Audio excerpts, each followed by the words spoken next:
ओम शांति। 12 अगस्त 2024 के ईश्वरीय महावाक्य। पहले एक नज़र मुरली के मुख्य पॉइंट पर।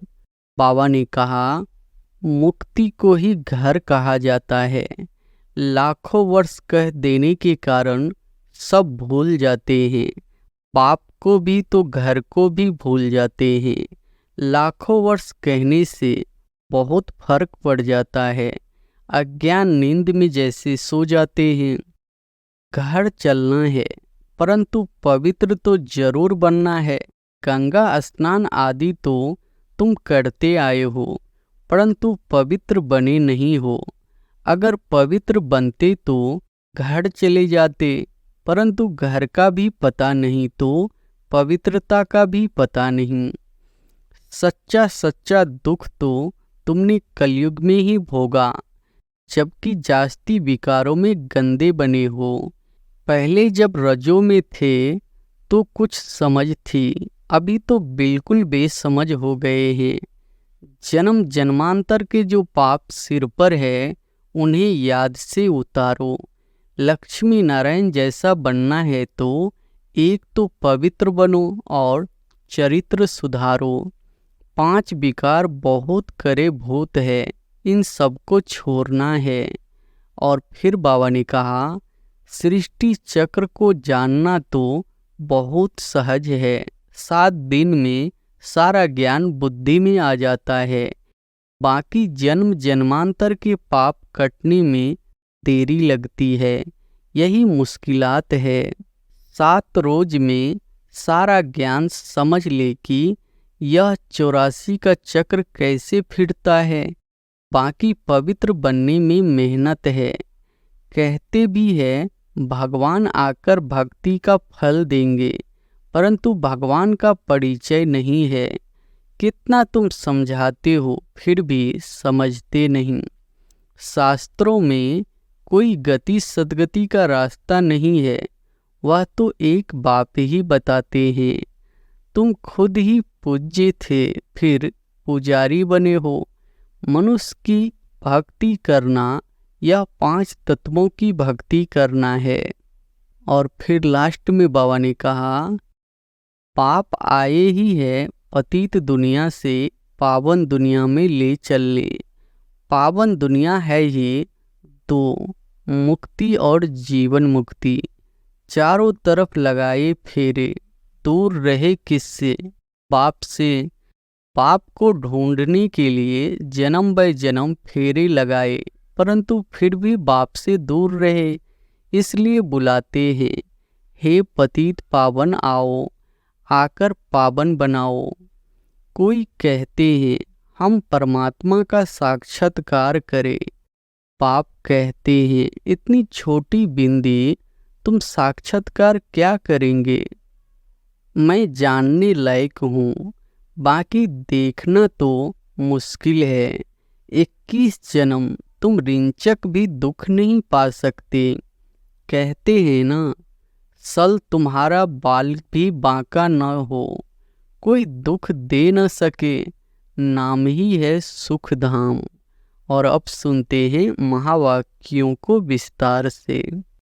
मुरली का सार है, मीठे बच्चे अब वापिस घर जाना है, इसलिए बाप को याद करने और अपने चरित्र को सुधारने की मेहनत करो। प्रश्न है, अज्ञान नींद में सुलाने वाली बात कौन सी है? उससे नुकसान क्या हुआ है? उत्तर है, कल्प की आयु लाखों वर्ष कहना, यही अज्ञान की नींद में सुलाने वाली बात है। इससे ज्ञान नेत्रहीन हो गए हैं।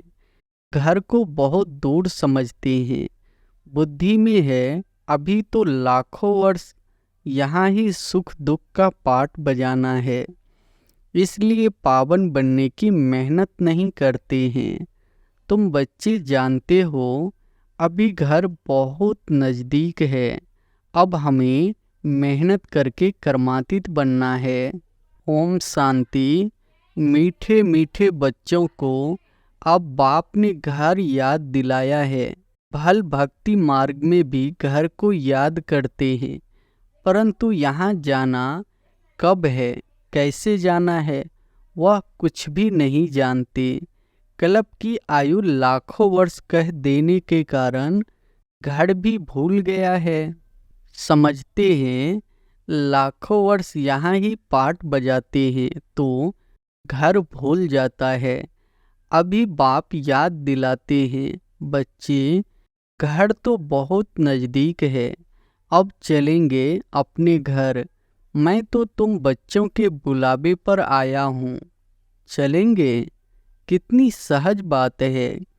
भक्ति मार्ग में तो पता भी नहीं पड़ता कि कब मुक्ति धाम में जाएंगे। मुक्ति को ही घर कहा जाता है। लाखों वर्ष कह देने के कारण सब भूल जाते हैं। बाप को भी तो घर को भी भूल जाते हैं। लाखों वर्ष कहने से बहुत फर्क पड़ जाता है। अज्ञान नींद में जैसे सो जाते हैं, किसको भी समझ में नहीं आता। भक्ति मार्ग में घर कितना दूर बताते हैं। बाप कहते हैं, वाह, मुक्ति धाम में तो अभी जाना है। ऐसे थोड़े ही है तुम कोई लाखों वर्ष भक्ति करते हो, तुमको पता भी नहीं कि भक्ति कब से शुरू हुई है। लाखों वर्ष का हिसाब तो कहने की दरकार ही नहीं। बाप को और घर को भूल जाते हैं। यह भी ड्रामा में नोंद है, परंतु नायक इतना दूर कह देते हैं। अब बाप कहते हैं, बच्चे घर तो बिल्कुल नज़दीक है, अब मैं आया हूँ तुमको ले चलने। घर चलना है, परंतु पवित्र तो जरूर बनना है। गंगा स्नान आदि तो तुम करते आए हो, परंतु पवित्र बने नहीं हो। अगर पवित्र बनते तो घर चले जाते, परंतु घर का भी पता नहीं तो पवित्रता का भी पता नहीं। आधा कल्प से भक्ति की है तो भक्ति को छोड़ते ही नहीं। अब बाप कहते हैं, भक्ति पूरी होती है। भक्ति में तो अपरम अपार दुख रहता है। ऐसे नहीं कि तुम बच्चों ने लाखों वर्ष दुख देखा है। लाखों वर्ष की तो बात ही नहीं। सच्चा सच्चा दुख तो तुमने कलयुग में ही भोगा, जबकि जास्ती विकारों में गंदे बने हो। पहले जब रजों में थे तो कुछ समझ थी, अभी तो बिल्कुल बेसमझ हो गए हैं। अब बच्चों को कहते हैं, सुख धाम चलना है तो पावन बनो। जन्म जन्मांतर के जो पाप सिर पर है उन्हें याद से उतारो। याद से बड़ी खुशी रहेगी। जो बाप तुमको आधा कल्प सुख धाम में ले जाते हैं उनको याद करना है। बाप कहते हैं, तुमको ऐसा लक्ष्मी नारायण जैसा बनना है तो एक तो पवित्र बनो और चरित्र सुधारो। विकारों को कहा जाता है भूत। लोभ का भी भूत कम नहीं है, यह भूत बहुत अशुद्ध है, मनुष्य को एकदम गंदा बना देता है। लोभ भी बहुत पाप कराता है। 5 विकार बहुत करे भूत है, इन सबको छोड़ना है। लोभ को छोड़ना भी ऐसा मुश्किल है जैसे काम को छोड़ना मुश्किल है। मोह को छोड़ना भी इतना मुश्किल हो जाता जितना काम को छोड़ना। छोड़ते ही नहीं। सारी आयु पाप समझाते आए हैं तो भी मोह की रग जुटी हुई रहती है। क्रोध भी मुश्किल छूटता है। कहते हैं बच्चों पर क्रोध आता है, नाम तो क्रोध का लेते हैं ना। कोई भी भूत ना आए, उन पर विजय पानी है। बाप कहते हैं, जब तक मैं हूँ तब तक तुम पुरुषार्थ करते रहो। बाप कितना वर्ष रहेंगे? बाप इतने वर्ष से बैठ समझाते हैं, अच्छा ही टाइम देते हैं। सृष्टि चक्र को जानना तो बहुत सहज है। 7 दिन में सारा ज्ञान बुद्धि में आ जाता है। बाकी जन्म जन्मांतर के पाप कटने में देरी लगती है। यही मुश्किलात है। उसके लिए बाबा टाइम देते हैं। माया का अपोजिशन बहुत होता है, एकदम भुला देती है। यहाँ बैठते हैं तो सारा समय याद में थोड़े ही बैठते हैं, बहुत तरफ बुद्धि चली जाती है। इसलिए टाइम देना है, मेहनत कर कर्मातीत अवस्था को पाना है। पढ़ाई तो बहुत सहज है, सेंसिबल बच्चा हो तो 7 रोज में सारा ज्ञान समझ ले कि यह 84 का चक्र कैसे फिरता है। बाकी पवित्र बनने में है मेहनत। इस पर कितने हंगामे होते हैं। समझते हैं बात तो राइट है। हम ग्लानि करते थे कि ये ब्रह्मा कुमारियाँ भाई बहन बनाती है, परंतु बात तो बरोबर राइट है।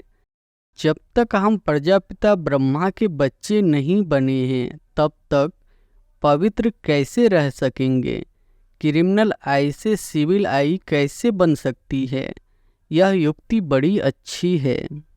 हम ब्रह्मा कुमार कुमारियां हैं तो भाई बहन हो गए, इसमें बड़ी मदद मिलती है सिविल आई बनाने में।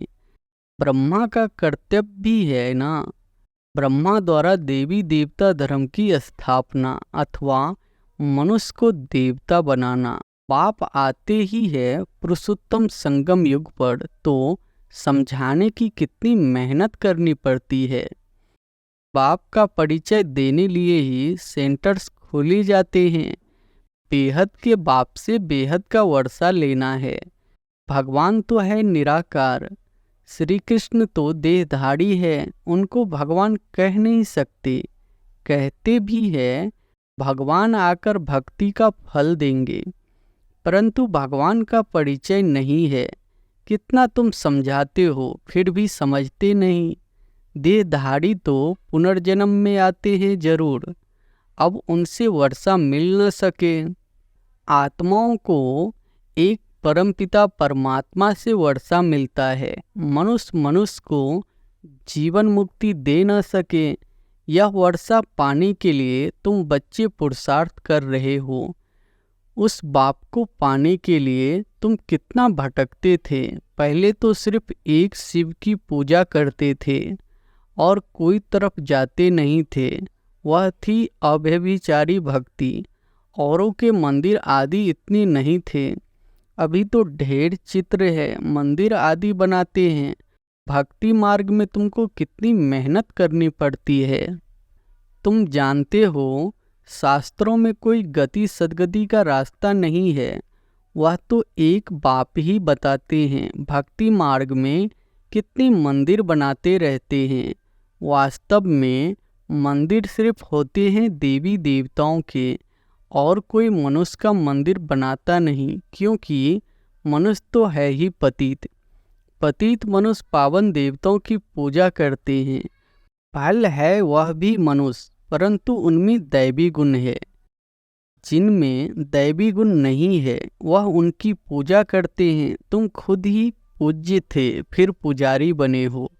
मनुष्य की भक्ति करना या 5 तत्वों की भक्ति करना है। शरीर तो 5 तत्वों का बना हुआ है। अब बच्चों को मुक्ति धाम में चलना है, जिसके लिए इतनी भक्ति की है। अब अपने साथ ले चलता हूँ, तुम सतयुग में चले जाएंगे। बाप आए ही है पतित दुनिया से पावन दुनिया में ले चलने। पावन दुनिया है ही 2, मुक्ति और जीवन मुक्ति। बाप कहते हैं, मीठे मीठे बच्चों, मैं कलप कलप संगम युग पर आता हूँ। तुम भक्ति मार्ग में कितने दुख उठाते हो। गीत भी है ना, चारों तरफ लगाए फेरे, दूर रहे किससे, बाप से। बाप को ढूंढने के लिए जन्म बाय जन्म फेरे लगाए, परंतु फिर भी बाप से दूर रहे। इसलिए बुलाते हैं, हे पतित पावन आओ, आकर पावन बनाओ। बाप के सिवाय और कोई बना न सके तो यह खेल ही 5000 वर्ष का है। ड्रामा अनुसार हर एक पुरुषार्थ करते हैं। जिस प्रकार क्लब पहले किया है उस अनुसार ही राजधानी की स्थापना हो रही है। सब एक जैसा तो नहीं पढ़ेंगे, यह पाठशाला है ना। राजयोग की पढ़ाई है, जो देवी देवता धर्म के होंगे वह निकल आएंगे। मूल वतन में भी जो संख्या है वह एक्यूरेट होगी, कम जास्ती नहीं। नाटक में एक्टर्स का अंदाज बिल्कुल पूरा है, परंतु समझ नहीं सकते। जितने भी है उतने एक्यूरेट है, फिर भी वह आकर पार्ट बजाएंगे। फिर तुम आते हो नई दुनिया में, बाकी सब वहाँ चले जाएंगे। अभी कोई गिनती करे तो कर सकते हैं। अभी बाप तुमको बहुत गुह्य गुह्य पॉइंट बताते हैं। शुरू की और अभी की समझाने में कितना फर्क है। पढ़ाई में टाइम लगता है, फट से कोई ICS नहीं बन जाएंगे। नंबरवार पढ़ाई होती है। बाप कितना सहज कर समझाते हैं, जो मनुष्यों की बुद्धि में सहज बैठ सके।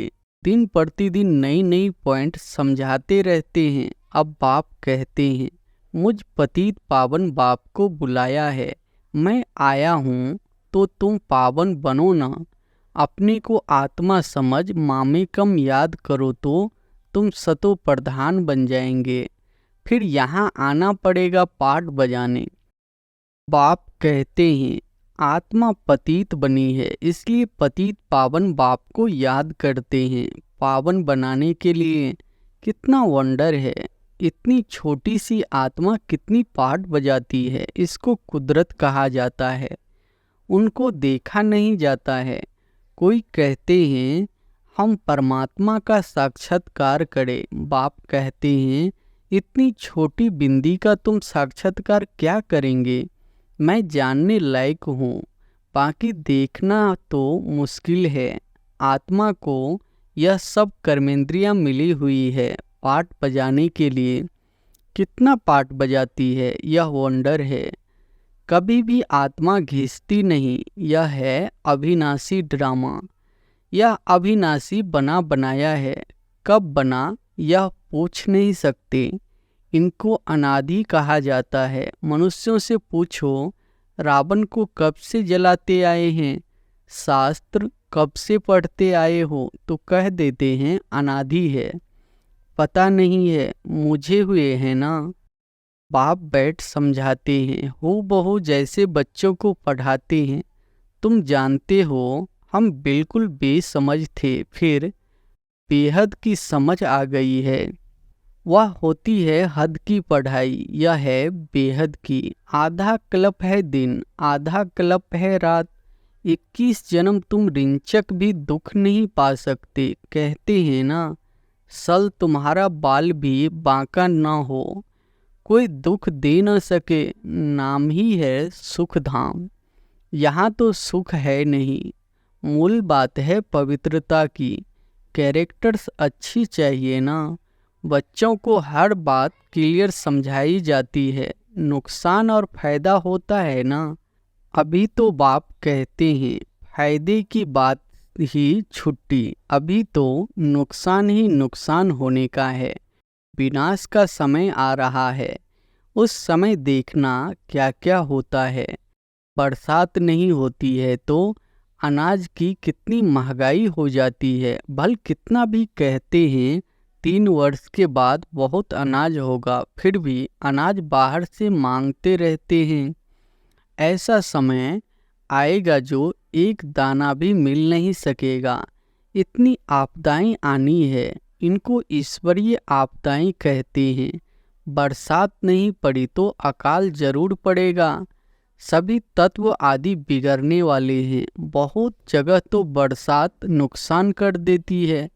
तुम बच्चे जानते हो, बाप आदि सनातन देवी देवता धर्म की स्थापना कर रहे हैं। तुम्हारी एम ऑब्जेक्ट है यह, फिर से तुमको नर से नारायण बनाते हैं। यह बेहद का पाठ बेहद का बाप ही पढ़ाते हैं।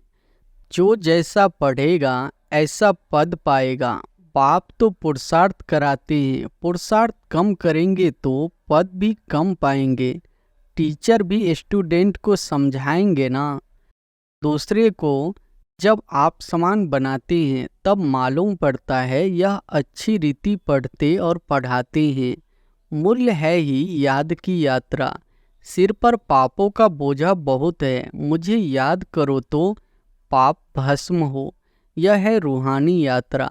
छोटे बच्चे को भी सिखलाओ कि शिव बाबा को याद करो। उनका भी हक है। यह नहीं समझेंगे कि अपने को आत्मा समझ बाप को याद करना है, नहीं, सिर्फ शिव बाबा को याद करेंगे। मेहनत करने से उनका भी कल्याण हो सकता है। अच्छा, मीठे मीठे सिकिलधे बच्चों प्रति माता पिता बाप दादा का याद प्यार और गुड मॉर्निंग। रूहानी बाप की रूहानी बच्चों को नमस्ते।